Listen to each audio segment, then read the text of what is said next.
Jovens, como vocês estão? Espero que ansiosos. Não precisa ficar nervoso. Eu sou Felipe Noronha, este é o Eu Vim de Santos e hoje vamos falar um pouquinho de Santos e Bragantino, 8h30 da noite de quarta-feira lá em Itaquera, né? O Química Arena, o estádio do nosso rival Corinthians.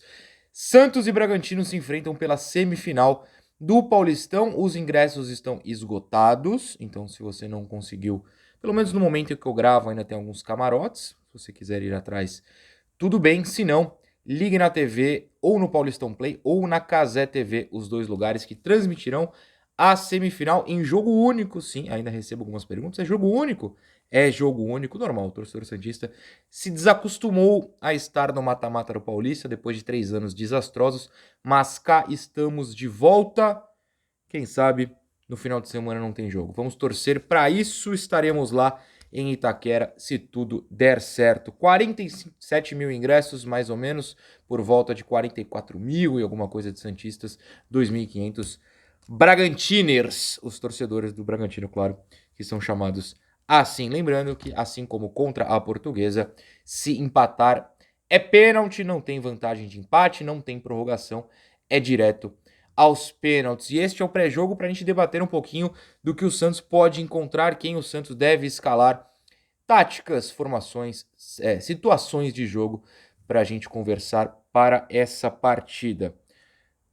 Se a gente passar, e na quinta-feira, o jogo é 9h35, o adversário for passar a ser o Palmeiras, né? Se eles vencerem a semifinal deles, o Santos joga a primeira partida da final em casa e a segunda fora. Em qualquer situação, Santos e Palmeiras, o Palmeiras joga a segunda em casa. Se o Santos passar pelo Bragantino e der zebra na quinta-feira com o Novo Horizontino passando no Allianz Parque, o Novo Horizontino abre a final no final de semana e o Santos joga a segunda em casa. A pontuação continua contando, mas se o Santos passar, não muda nada em relação ao Palmeiras e Bragantino e Novo Horizontino na pontuação. Se for contra o Palmeiras, o Santos passando, é o segundo comando do Palmeiras. Se o Santos passar e for o Novo Horizontino, o segundo jogo, ou seja, o último do campeonato, é com mando do Santos. Se o Bragantino passar, vocês façam a conta aí, eu estarei triste e deprimido aqui em casa.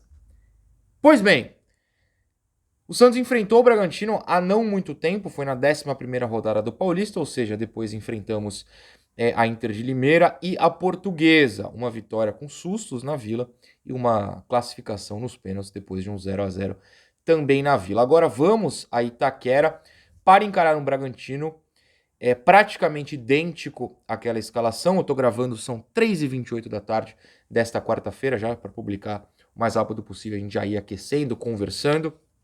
E a única dúvida, pelo menos que eu vi no GE, no time titular do Braga, é a questão do Lincoln, que está tentando se recuperar de lesão. De resto, por exemplo, o ataque deve ser o mesmo.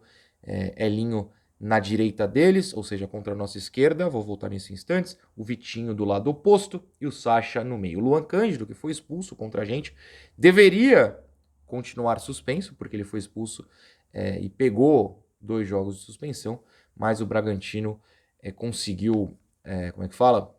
O efeito suspensivo e ele vai jogar. Enfim, a zaga titular, portanto, do Braga. E aí vamos falar, então, de algumas dificuldades que o Santos teve naquela partida e não pode ter agora. Porém, uma questão que não aconteceu tanto naquele jogo, porque o Rainer foi titular na esquerda lá em Bragança, é que dessa vez o Felipe Jonathan deve ser titular nessa posição, porque o Aderlan não vai jogar, a não ser que ocorra uma mudança gigantesca na tarde desta terça-feira. O treino é lá em São Paulo, no CT do Corinthians, não é em Itaquera, é no CT. E tirando uma mudança brusca de ideia do Carille, o Rainer vai para a direita, o Aderlan não está recuperado e o Felipe Jonathan vai na esquerda. E aí a gente tem que assumir aqui. O Felipe Jonathan na linha de zaga, ele pode ser o Aderlan, pode ser o Rainer, Gil, Joaquim e ele, é o pior defensor. Contra alguém, que no caso é o Elinho, que é a grande válvula de escape do Bragantino. Então é o melhor armador de jogadas deles, não é um grande finalizador, mas enfim. Contra, acabei de zicar, né, pelo amor de Deus, acaba com a zica. Contra o nosso pior defensor. E aí eu trago números, 4 números aqui muito interessantes do Elinho. Primeiro, no Bragantino, o Elinho é quem mais dribla. Pra cima do Felipe Jonathan, é um temor. É o segundo cara que mais chuta, só atrás do Sacha, que é o centroavante. É o cara que mais cruza certo. São 18 cruzamentos certos do Elinho no campeonato. É muita coisa, né? O segundo cara do Braga tem 7 cruzamentos certos. O Elinho tem 18. De novo, pra cima do Felipe Jonathan, que gosta de deixar aquele espaço gigantesco contra o marcador. Talvez ele não tome o drible, mas aí não tem o cruzamento ruim. Porque se você abre um espaço assim, de repente o cara não vai conseguir te driblar, porque ele tá distante, mas ele vai ter espaço para cruzar. Se o cara tem um cruzamento ruim, pô, legal, valeu a pena, digamos assim. No caso do Elinho, não vale. O Felipe vai ter que ter uma cobertura muito forte do Joaquim, né, que provavelmente joga pela esquerda. E o Guilherme. Guilherme, vem cá, vou fazer a mesma coisa que eu fiz no resenha hoje de manhã. Vem cá. Descansa. Treina leve hoje. Bota o pezinho pro alto. Fica deitadinho, faz um gelo. Você vai correr amanhã, meu amigo. Você vai correr amanhã, Guilherme. Se prepare. Espero que esteja preparado. Com todo respeito, você é pago para isso. Tô torcendo por você, mas é seu trabalho, porque o lateral esquerdo vai sofrer. E ainda, para piorar a situação, o Elinho tem 5 assistências no campeonato. Nenhum outro jogador do Bragantino tem mais de uma. O Elinho tem 5. Ou seja, o ataque do Bragantino passa essencialmente pelo Elinho, que vai encontrar o Felipe Jonathan por ali. Por isso, eu iria de Aderlan e Rainer e ousaria... O cara ele não deve fazer isso, mas enfim. Eu tô fazendo um pré-jogo até com opiniões, né? Não só para informar o que vai de fato acontecer. Até porque tudo na base da suposição que o Elinho vai fazer em campo. Se o Felipe Jonathan, de repente, acorda pra vida e marca amanhã. Maravilha. Mas eu pensaria, treinaria, espero que ele tenha treinado, inclusive, Sherman na direita, Rainer na esquerda. Só joguei a ideia. Deixa a ideia fluir pelo ar. Se dissipar por aí, não tem problema.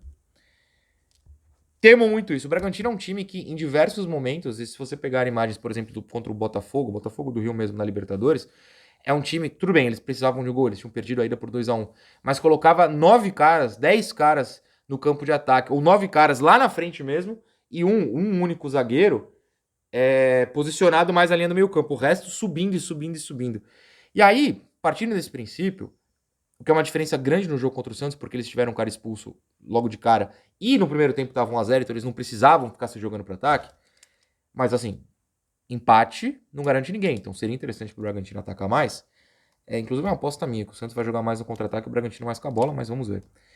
Seria muito interessante o Santos apostar em contra-ataque. E aí, a gente pode pensar no jogo contra o Braga há 3 semanas mais ou menos. Eu fiz uma análise tática aqui mostrando que um dos problemas do Santos foi, por exemplo, o Pedrinho, que deve ser o titular nessa partida pela direita, tá brigando com o Patati, mas tudo indica que vai ser ele, do outro lado, claro, o Guilherme e no meio Furt, naquela partida foi o Morelos. O Pedrinho não levantava a cabeça quando o Morelos estava no meio. Meio livre, nas costas da zaga para receber. Outra questão, não deve ser o Casares, deve jogar o Juliano de titular dessa vez, a gente torce, mas no caso do Juliano a gente tem sempre os 2 pés atrás sobre escalações, confia em campo. Tenho medo na escalação. O Casares, também pelo lado esquerdo, teve lance que era só dar o tapa no meio que o Morelos está saindo livre e não deu. Então, assim, é importante pro Guilherme, pro Pedrinho estarem atentos. E o outro buraco que rolou, principalmente no segundo tempo, que o Santos estava com a mais contra o Bragantino, é que o Carille meteu um 4-2-4, tava Morelos e Furt juntos, o Guilherme de um lado e o Pedrinho sai no intervalo. O Patati do outro, o Patati entra, tá a expulsão em cima dele. E não tinha meia. Então o Pituca e o João Schmidt ficaram sobrecarregados. E aí, por exemplo, com o Juliano, isso deve encerrar. Mas, isso me leva a uma matéria, meu computador, que é isso que acabou de aparecer aqui, está aqui ao lado. Uma matéria que o GE publicou hoje, 11 da manhã. 5 erros cometidos pelo Santos no jogo contra o Bragantino que não podem se repetir em semifinal. E aí, tem um dos 5 tópicos que é exatamente essa questão. A dificuldade em alterar o esquema tático, e o Carille tem mesmo, durante a realização das partidas veio à tona no duelo contra o Bragantino. O Santos, por mais que seja competitivo e tal, encontra dificuldades quando a bola não passa pelos pés dos volantes João Schmidt e Diego Pituca. Eu discordo um pouquinho disso. O Santos encontrou dificuldades naquela partida porque ou ela passava pelo Pituca e pelo João Schmidt ou não tinha mais ninguém no meio. Se você colocar o Juliano ali e a função do Pituca e do João Schmidt for achar o Juliano e não achar os atacantes, isso pode ser uma diferença muito grande nessa partida. Eu acho que o Juliano não pode jogar como o Casares, Porque nas últimas partidas, eu tenho mostrado em vídeos táticos aqui, o Casares joga na linha praticamente ali do ataque. Pensa contra a Portuguesa, que até o Pituca tava nessa linha com o Casares. Eu mostrei no vídeo tático aqui. Mas o Juliano pode recuar um pouco para ser o alvo dos passes do Pituca e do João Schmidt e tirar dos dois a obrigação de armar para os atacantes, que no caso, contra o Bragantino, eram Morelos e Furt, que não iam voltar para armar. Então eles tinham que avançar, o Pituca e o João Schmidt. E não é a deles. Tem que ter um cara ali no meio. Espero que o Carille não faça essa linha maluca lá na frente, nem um 4-2-4, e bote o Juliano onde o Juliano tem que estar, que é no meio, e que funcionou lá naquelas duas primeiras partidas contra Botafogo e contra a Ponte. Santos fez gols no plural graças a esse posicionamento. Então, para mim, o grande problema lá foi a falta de visão dos pontas, que não pode se repetir, e o 4-2-4, em que o Santos careceu de um meia. Ah, e um outro ponto. Eu fiz vídeo sobre isso também. O Santos naquela partida cruzou 22 vezes para a área.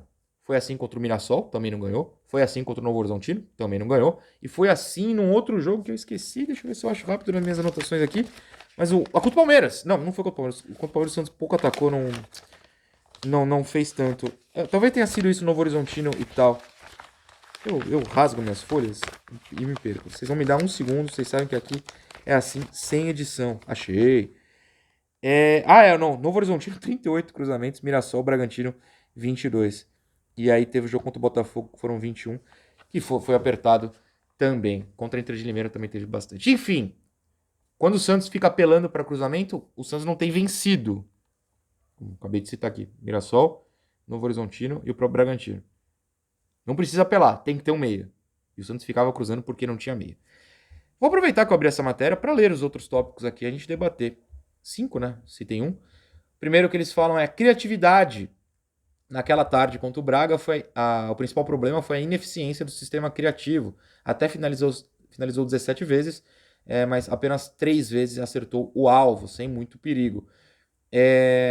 Então, aqui, ó. Com a dupla de volantes bem marcada, o time do técnico Fábio Carli não conseguiu avançar tocando a bola, porque não tinha meia. E sem opções, porque não tinha meia. Apostou os lançamentos em profundidade, porque não tinha meia. Tem que ter um meia, tem que botar o Juliano nessa partida. O próprio Carille criticou essa situação. Solidez defensiva. Realmente, o Joaquim e o Gil falharam naquele dia, ambos foram muito lentos na bola do gol do Sacha, mas é aquilo. Acabei de falar a questão do Felipe Jonathan. Acho que tem que evitar que os pontas joguem o que eles sabem jogar. Dribladores, bons cruzamentos. O Vitinho, do outro lado, também tem bons números, tá? Substituições demoradas. Aí não cabe muito nessa partida no pré, porque as substituições precisam vir durante, e a gente vai ter que analisar em meio ao que está acontecendo. E o último tópico aqui foi a inoperância ofensiva, que é o que eu falei. Você bota um monte de atacante, mas sem ninguém para armar para eles, não tem ataque. Alguém precisa fazer a bola chegar. Enfim, acho que é isso. Qualquer outro trópico, não. Qualquer outro tópico, vocês mandam aí nos comentários pra gente conversar. Tô ansioso. Falei pra você não ficar nervoso. Tô nervoso, porém. Amanhã a gente se vê lá em Itaquera. Deem um oi caso me vejam. Senão a gente se vê depois do jogo. Boa sorte pra nós. Tchau.